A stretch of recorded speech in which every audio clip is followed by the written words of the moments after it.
bienvenue sur Au-delà des mots, la chaîne qui explore les mystères du passé pour mieux comprendre le présent. Ici, chaque époque a son histoire, et chaque récit est précieux.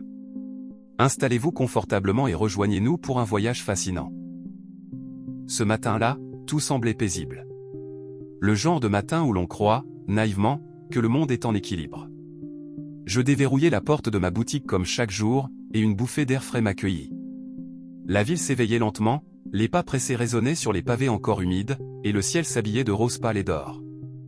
Dans la vitrine, les reflets du soleil naissant dansaient sur les verres à pied, les bocaux de confitures artisanales et les sachets de café soigneusement rangés. Je préparais l'ouverture. Le ronronnement de la machine à espresso emplissait l'air de vapeur et de promesses. L'odeur du café fraîchement moulu était presque enivrante, un mélange chaleureux et familier qui s'insinuait dans mes veines comme une mélodie douce. J'alignais les croissants croustillants et les brioches encore tièdes dans la vitrine. Mon monde à moi.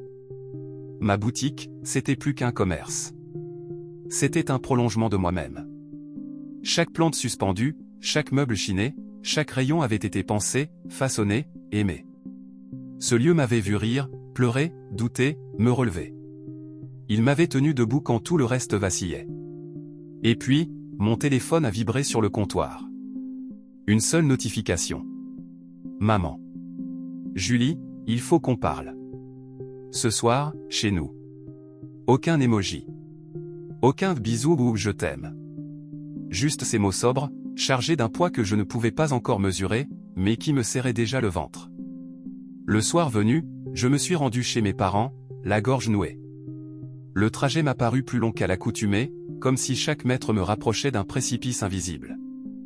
La maison familiale n'avait pas changé. Toujours le même jardin un peu en friche, la même lumière jaune derrière les rideaux. Et pourtant, en franchissant le seuil, j'ai senti que rien ne serait plus jamais pareil. Ils étaient là. Tous. Mon père, assis dans son fauteuil en cuir, les bras croisés, le visage fermé comme une porte claquée.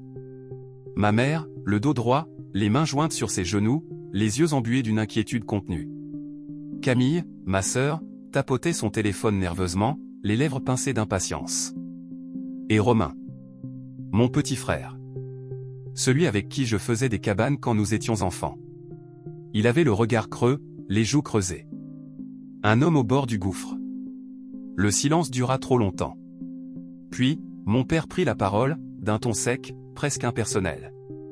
Julie. Un investisseur s'est intéressé à ta boutique. Il offre une somme, très généreuse. Je restai interdite un instant. Je fronçai les sourcils. Et Camille releva enfin les yeux de son téléphone, plantant son regard dans le mien. Et avec cet argent, on pourrait tout régler. Romain pourrait rembourser ses dettes, rouvrir son restaurant. Il aurait une nouvelle chance. Je sentis mon cœur s'alourdir. Je me tournai vers mon frère. Ses mains tremblaient légèrement. Son regard suppliant me fit mal. Il n'avait jamais cessé d'aimer. Après cette soirée, un silence étrange s'installa. Pas un silence paisible, non, un silence hostile, pesant, comme un vide hurlant dans lequel je me débattais seul. Je rentrais chez moi avec la sensation d'avoir été expulsé d'un monde familier. Je tournai machinalement la clé dans la serrure de mon appartement, posai mon sac, et restai figé là, dans l'entrée, sans bouger. Comme si mon corps refusait de fonctionner. Le lendemain, ma boutique me sembla différente.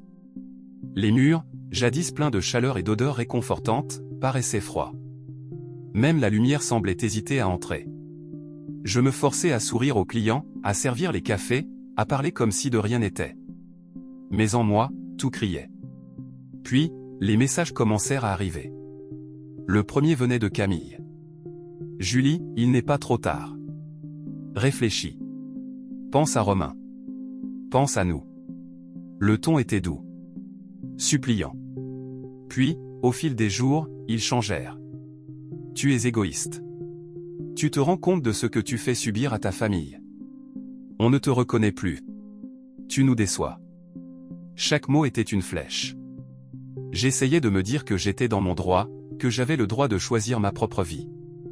Mais la culpabilité, cette chose sournoise et persistante, me rongeait.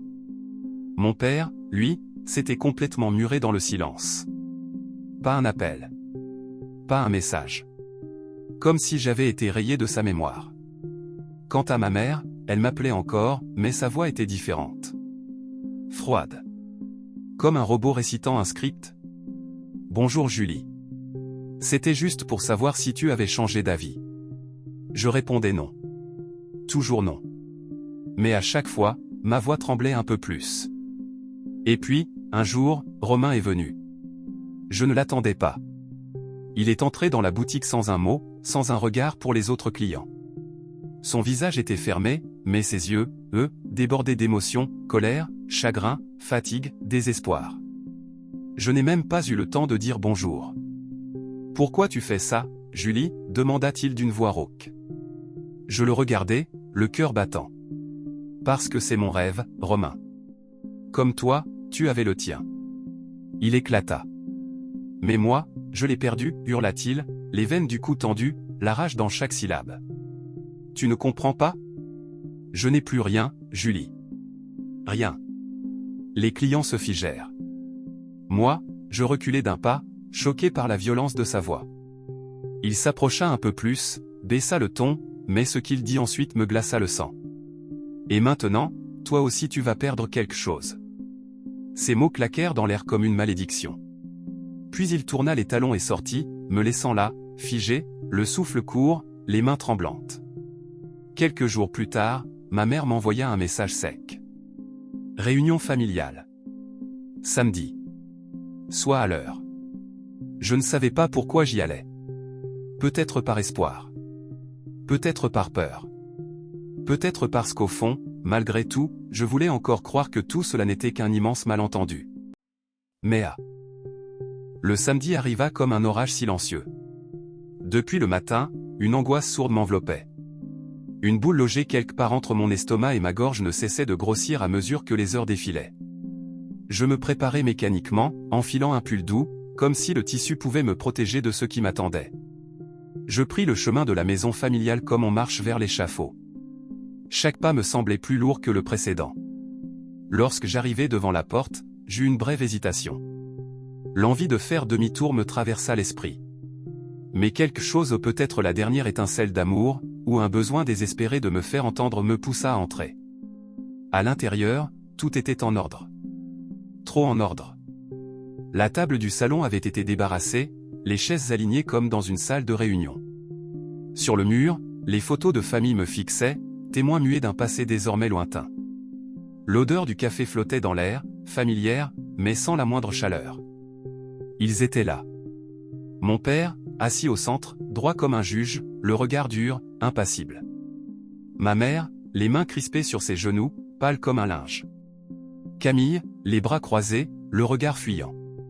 Et Romain, debout derrière eux, les poings serrés, une colère contenue sous une façade de calme forcé. Le silence dans la pièce était glaçant. Puis mon père prit la parole, d'une voix froide, presque clinique. « Julie, tu as refusé d'aider ton frère. Refusé de tendre la main à ta famille. » Je restais debout. Droite. Mais en dedans, tout s'effondrait. Aujourd'hui, nous devons décider ensemble si tu fais encore partie des nôtres. Mon cœur rata un battement. Je crus avoir mal entendu. Quoi, soufflai-je, incrédule. Vous êtes sérieux? Personne ne répondit. Ma mère baissa les yeux, incapable de soutenir mon regard. Camille se mordit la lèvre. Romain, lui, me fixait sans ciller, comme si cette scène était un exutoire, une vengeance. On va voter, annonça mon père d'un ton sec. Chacun va écrire sa décision. Oui ou non. C'est la seule façon d'avancer. Une boîte en bois fut déposée sur la table. Une boîte que je reconnaissais. Celle dans laquelle ma mère gardait les souvenirs d'enfance, nos premiers dessins, nos cartes d'anniversaire, les photos usées par les années. Et aujourd'hui, elle allait contenir mon sort. Un à un, ils prirent un stylo. Le grattement des pointes sur le papier me paraissait assourdissant. Je ne bougeais pas. Mon cœur tambourinait à mes tempes. Mes mains tremblaient. Quand le dernier papier fut glissé dans la boîte, mon père l'ouvrit. Il lut silencieusement, sans expression, puis releva lentement les yeux vers moi. Son verdict tomba, tranchant comme une lame. Tu n'es plus des nôtres. Le monde se fissura. Je crus que mes jambes allaient céder. Je chancelais, la bouche ouverte, incapable de respirer. Je cherchais un regard, un soutien, un signe que ce cauchemar pouvait encore s'inverser. « Maman » murmurai-je, la voix étra. Le jour d'après n'était ni clair ni sombre. Il était gris.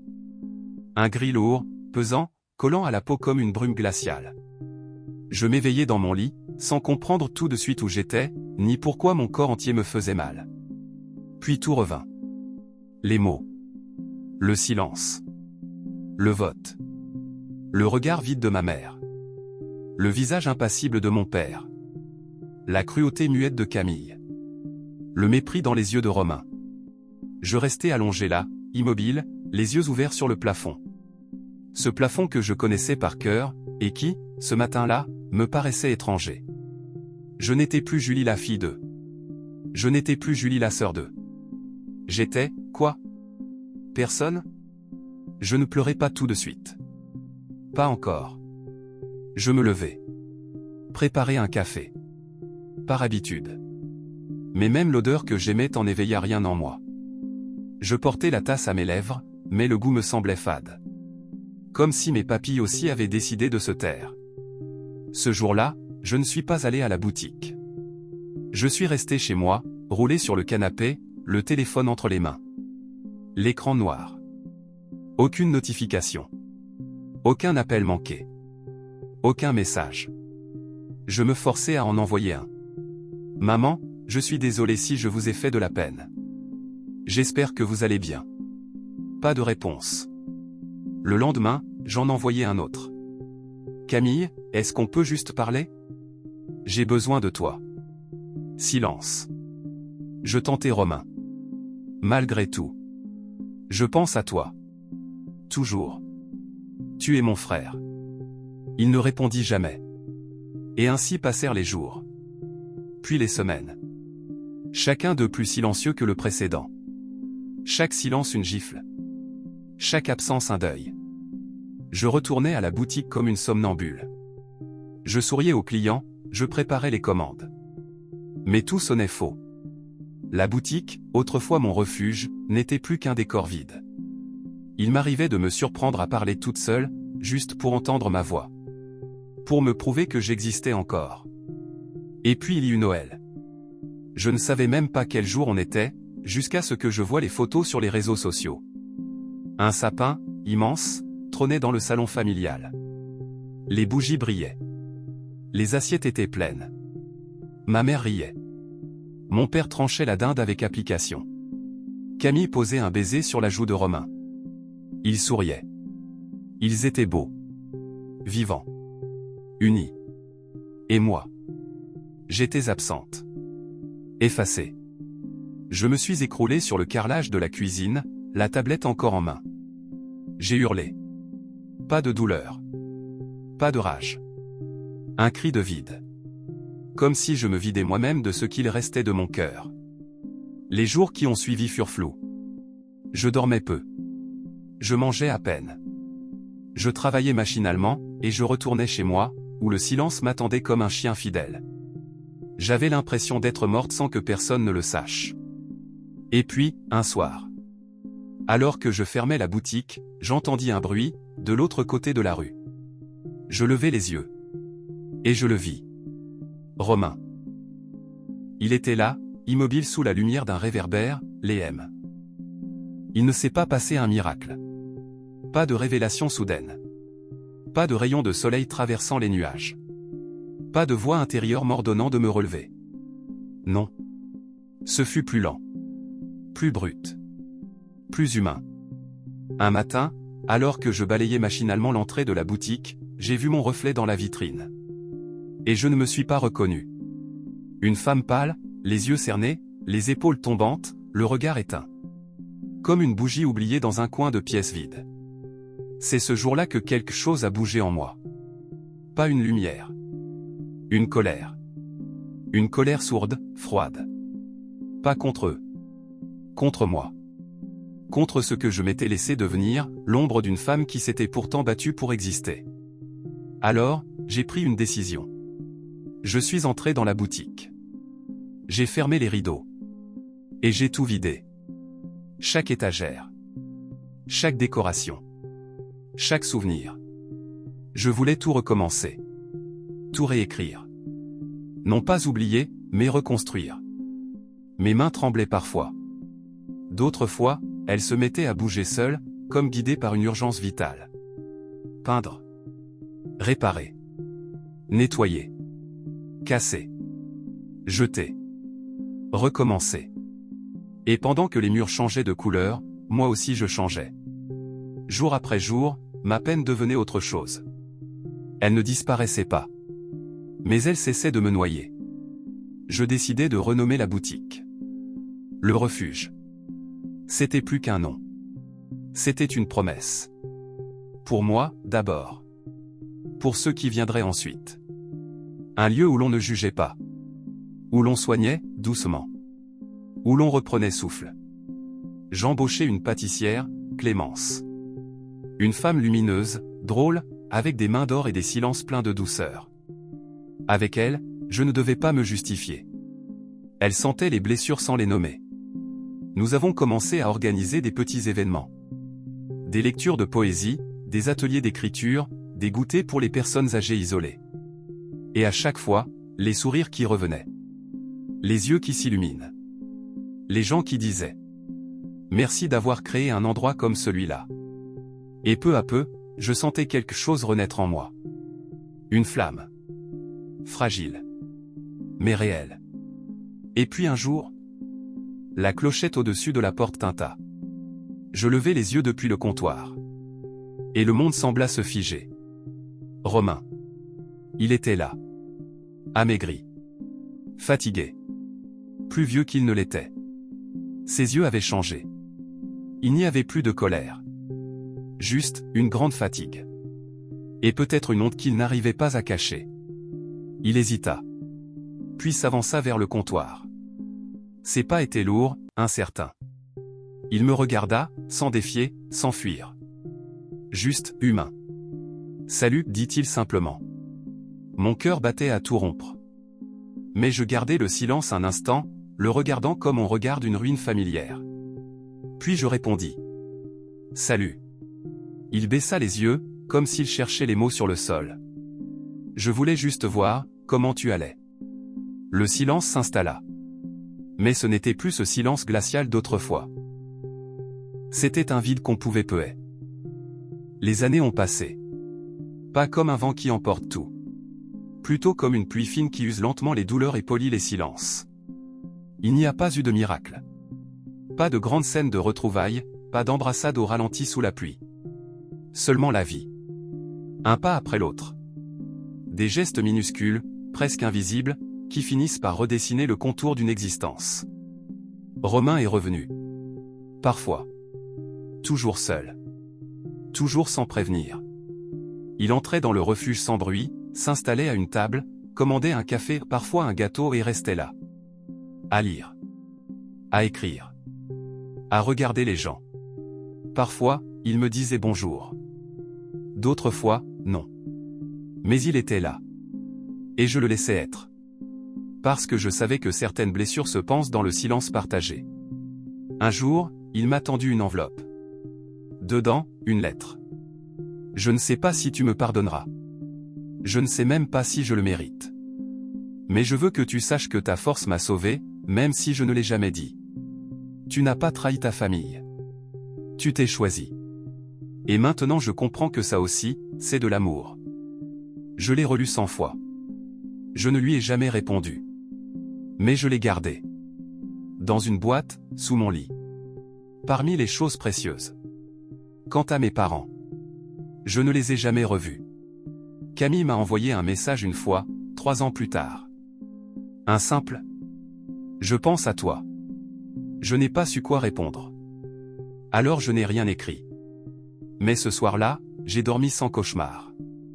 Et moi, je suis devenue autre. Pas plus forte. Mais plus vraie. Le refuge est devenu plus qu'un café. C'est un lieu de renaissance. Un havre pour ceux qui, comme moi, ont dû brûler leur passé pour avancer. Chaque jour, je vois des gens entrer, les épaules basses, le cœur lourd, les yeux fuyants. Et parfois, au bout de quelques visites, il sourit. Il reste un peu plus longtemps. Il laisse un mot sur la table. Un dessin. Un poème. Une fleur séchée. Et je comprends. Je comprends que même si j'ai perdu une famille, j'ai trouvé une tribu. Des âmes cabossées. Des cœurs un peu fêlés. Mais vrais. Et ça. C'est peut-être ça, au fond, le vrai cadeau du voyage. Le trésor qu'on rapporte. Pas un pardon. Pas une revanche. Mais un sens. Un but. Un endroit où l'on peut enfin dire. Je suis ici. Je suis moi. Et c'est assez. Alors non, je ne suis pas la même qu'avant. Mais je suis entière. Et pour la première fois depuis longtemps, je n'ai plus peur d'aimer. Même si ça fait mal. Même si ça part. Même si ça revient. Parce qu'être un héros, ce n'est pas vaincre. C'est survivre. C'est continuer. C'est se reconstruire, même en morceaux. Et tendre la main à ceux qui arrivent après, perdus, effondrés, sans voix. Aujourd'hui, je leur tends un café, un sourire, un regard. Et je leur dis : bienvenue au refuge. Cette histoire, derrière sa douleur et ses silences, est pleine de leçons profondes sur la famille, l'identité, le choix et la reconstruction. Voici celle qui en émerge avec le plus de clarté et de force émotionnelle. 1. Se choisir n'est pas trahir. Julie fait un choix déchirant, dire non à sa famille pour dire oui à elle-même. On nous apprend souvent que l'amour, c'est le sacrifice. Mais cette histoire rappelle que parfois, s'abandonner pour les autres, c'est se perdre entièrement. Dire non peut être un acte de survie. Se choisir, c'est s'honorer. 2. L'amour familial peut être conditionnel, et c'est une douleur que peu osent nommer. La famille de Julie la rejette pour avoir refusé de se sacrifier. Ce rejet brise un tabou, celui de l'amour inconditionnel. Certaines blessures ne viennent pas d'ennemis, mais de ceux qu'on aime le plus. Et il faut parfois apprendre à vivre sans validation familiale. 3. La solitude peut être un tremplin, pas une fin. Julie touche le fond. Elle perd tout ou du moins, croit l'avoir perdu. Mais c'est dans cet abîme qu'elle renaît. La solitude, bien que douloureuse, peut devenir une matrice. Elle nous force à redéfinir qui nous sommes, sans les autres. 4. On peut se reconstruire sans pardon, sans excuse, sans réconciliation totale. Julie n'obtient ni de grands gestes, ni de réparation de sa famille. Et pourtant, elle guérit. Guérir ne dépend pas des excuses des autres. Parfois, on se reconstruit sans justice. Juste avec du courage. 5. La famille peut se réinventer ailleurs. Elle perd sa famille biologique, mais fonde un lieu, le refuge où se rassemblent les âmes perdues. La famille, ce n'est pas toujours le sang. C'est les gens qui nous voient, nous soutiennent, nous laissent être. 6. La résilience, c'est une forme de victoire. Julie ne cherche pas la gloire, ni la vengeance. Elle cherche la paix. Et elle la construit, à petits pas. Être un héros, ce n'est pas triompher en fanfare. C'est rester debout, aimer encore, et tendre la main à ceux qui souffrent comme nous avons souffert. Et voilà, cette partie de l'histoire se termine, mais notre aventure à travers le temps ne fait que commencer. Si vous avez aimé cette vidéo, n'hésitez pas à laisser un like, un commentaire et à la partager pour faire vivre l'histoire ensemble. Abonnez-vous et activez la cloche pour ne rater aucun nouveau trésor du passé. Merci d'avoir voyagé avec nous, et à très bientôt pour une nouvelle exploration passionnante. En attendant, prenez soin de vous et à bientôt.